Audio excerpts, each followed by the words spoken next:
Bypass NH 23 के संबंध में गौतम बुद्ध नगर के लोगों ने जिला कलेक्टर को दिया ज्ञापन। नमस्कार दोस्तों, आप देख रहे हैं मिशन की आवाज, मैं दीपक कुमार।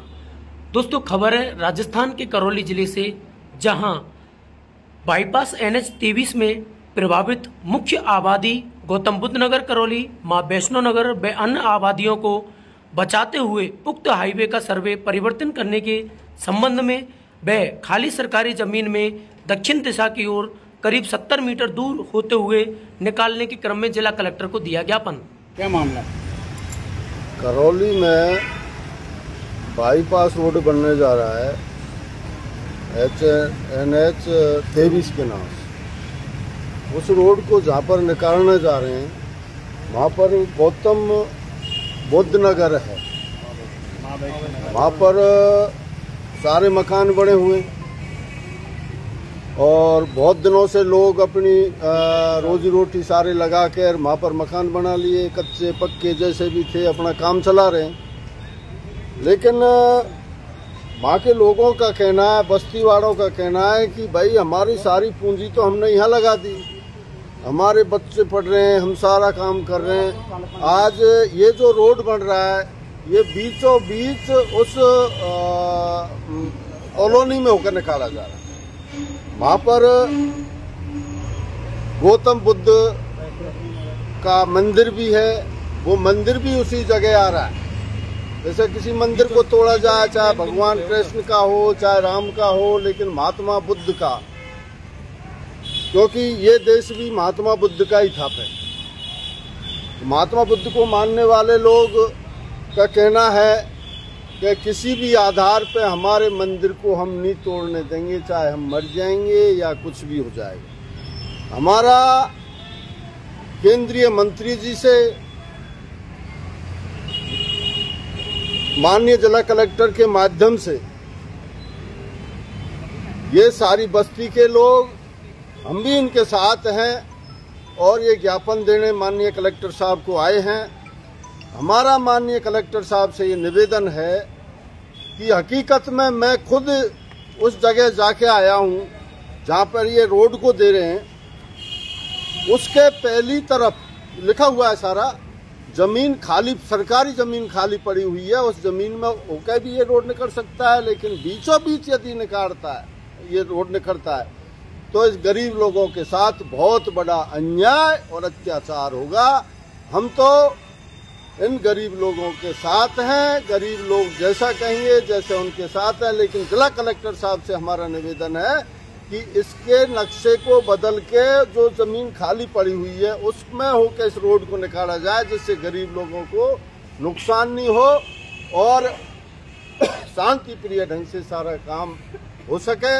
यही हमारी माननीय जिला कलेक्टर साहब से अपील है। हम ज्ञापन देने आए हैं जिला कलेक्टर साहब को और बात करेंगे क्या जिला कलेक्टर साहब क्या कहते हैं ये बाद में पता लगेगा। और ये बस्ती के लोग हैं, सारी महिला भी आई हैं, सारे पुरुष भी आए हैं, गरीब लोग हैं, ज्यादातर अधिकतर ये लोग शेड्यूल कास्ट के लोग हैं, शेड्यूल ट्राइब के लोग हैं, OBC के लोग हैं और जनरल समाज के लोग भी वहाँ पर बसे हुए हैं। इसलिए इस रोड को सरकार दूसरी जगह होकर सरकारी जमीन से निकाला जाए, यही हमारा निवेदन है। के चैनल के माध्यम से मैं आपसे यही निवेदन करना चाहूँगा, प्रशासन से निवेदन करना चाहूँगा कि गरीबों के हितों को देखते हुए, जबकि वहाँ सरकारी ज़मीन पहले से ही उपलब्ध है, तो जो सर्वे हुआ वो सरकारी ज़मीन पर होकर करना चाहिए। जो गरीबों के घर जो उजाड़ने का ये सरकार काम कर रही है, इनके घरों को नहीं उजाड़े, क्योंकि गरीब बड़ी मुश्किल से, बहुत मेहनत से अपने पेट काट करके इन्हों पैसा जमा करके बड़ी मुश्किल से अपने प्लॉट खरीदती है, प्लॉट खरीद मकान बनवाती है। और मकान बनते ही अगर ये सरकार उजाड़ने का काम करती है तो ये गरीबों का सहारा क्या है। सरकार से हम ये अपील करते हैं, या तो हमारी सुनवाई की जाए, गरीबों के घर उजाड़े नहीं जाए, नहीं ये आंदोलन हम आगे तक जारी रखेंगे। जबकि जो NH 23 जो हाईवे निकाला जा रहा है, इसके जस्ट पास में सरकारी खाली जमीन पड़ी हुई है। अगर आबादी को बचाते हुए उस जमीन पर होकर के रास्ता निकाला जाए तो ये गरीबों के घर उजड़ने से बच जाएंगे।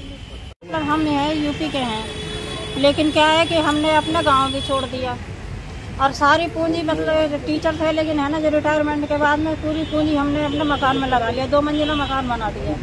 बच्चों की पढ़ाई लिखाई सब कुछ मतलब यहाँ हुआ है।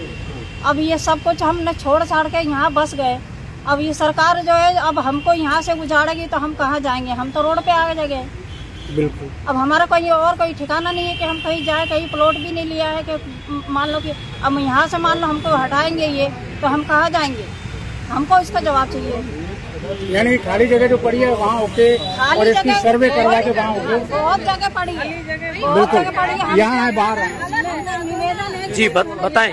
सर, हमारा भी मकान है, 1 मंजिल का मकान है। हमारे बच्चों का सारा सब कुछ हमने उसमें ही लगा दिया है। फिर हम कहाँ जाएंगे? उसको डाइवर्ट करके दूसरी जगह बना दो ना। सरकारी जगह पड़ी हुई है, उसमें डाइवर्ट कर दो इसको। इतने सारे मकान जा रहे हैं, 600 उसकी बस्ती है, कितने सारे मकान उसमें से जा रहे हैं हाईवे में, तो उसको अलग से दूसरा रास्ता दे दो ना। इस प्रकार से ज्ञापन तो आप लगातार कई महीनों से देते हुए आ रहे हैं, लेकिन अभी तक कोई सुनवाई नहीं हुई है। कोई सुनवाई नहीं कर रहा है अभी तक। प्रशासन कुछ भी सुनवाई नहीं कर रहे हैं हमारी। तो आप महिलाओं का क्या कदम रहेगा यदि प्रशासन आपकी नहीं सुनता है, तो आप महिलाओं का आगे क्या कदम रहेगा? अच्छा,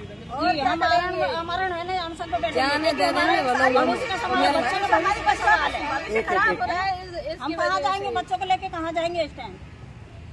एक बड़ी विडम्बना उन लोगों के सामने कि कई वर्षों से जब रह रहे थे, तो अब एक बड़ी विडम्बना। सरकार से निवेदन है कि जो वो सर्वे करके निकाल रही है NH 23, वो सर्वे से 70 जो है मीटर दूरी पर 70 फुट दूरी पर जो है खाली जमीन है ना। कुल मिला के वो खाली जगह में लिए दूरी पर जमीन है, वो खाली जमीन नुकसान नहीं हो, आर्थिक नुकसान नहीं हो, सरकार को राजस्व नहीं देना पड़े। वर्तमान में बीजेपी सरकार से यहाँ के स्थानीय विधायक हैं दर्शन जी, क्या आपने उनसे मुलाकात की?